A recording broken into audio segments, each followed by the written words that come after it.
halfway through now my 6th set of high holidays as a rabbi, and a fair number of high holidays before that as a student and intern, and at one point way back when a madrik in the kids' services, and at some point somewhere a participant in said services. I've been thinking about what makes a good sermon a bit. And I don't know, some people are of the thought that a sermon has to connect to something modern. We have to bring in poetry or literature or something like that to really make a sermon impactful. There are others who say, no, it needs sources. Everything needs a source, source and source and source. Other rabbis who think humor is the way to really make a great sermon. You have to tell jokes. I'm trying something that I think is the only thing I found really correlates to how well a sermon is liked. It's conversely related, I found, to the length of it. So we're going to be very short this morning. The question is, what is the ultimate purpose of Judaism? Right? That's what we're here for. That's why we come to synagogue on Shabbat, is because we're Jewish. That's why we come to the holidays, because we're Jewish. Why some people light candles in their home, why some people keep kosher, why some people celebrate any of the holidays or rituals. You put on tefillin, at heart you do it because you're Jewish. So what is the purpose of Judaism? Anyone want to throw out an answer? Tradition, right? I hear you fiddling on the roof right now. Right? Tradition, that's the purpose of Judaism. We do it because those before us did it. I love it. For many, it's a very powerful reason. Anyone else have an idea? What's the ultimate purpose of Judaism? When I was a kid once, I heard a Reform rabbi, say the ultimate purpose of Judaism is to repair the world, to fix what's broken, to make the world a better place. That's the ultimate purpose of Judaism, right?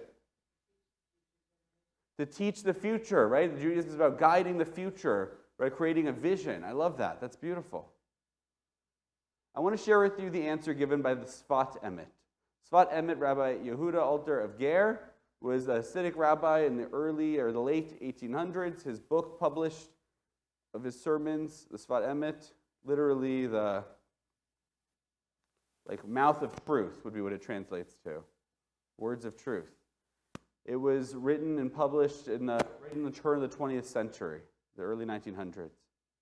And based on our parsha today, he says very simply that the Torah is a commentary on creation. What does that mean?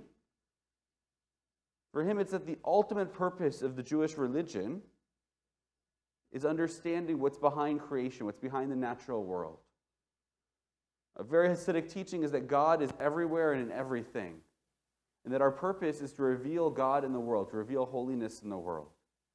So he says that's the ultimate purpose of Judaism.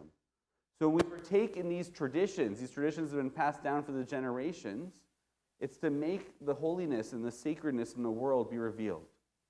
So when we light Shabbat candles, it's not just about doing them to light the candles, but about revealing something beneath that, something holy, something special in the world. When we come to synagogue and we pray together as a community, it's not just about saying the words of the prayers, but about bringing some holiness, something sacred into the world. He says the entire world, nature, is just God covered in clothing. And we have to peel back that clothing. We have to peel back that garb. And that's what Judaism is all about. Revealing what is sacred in the world, finding a language to articulate that, and to share that discovery within our own community and beyond. Right? To be a light to the nations, to reveal that holiness.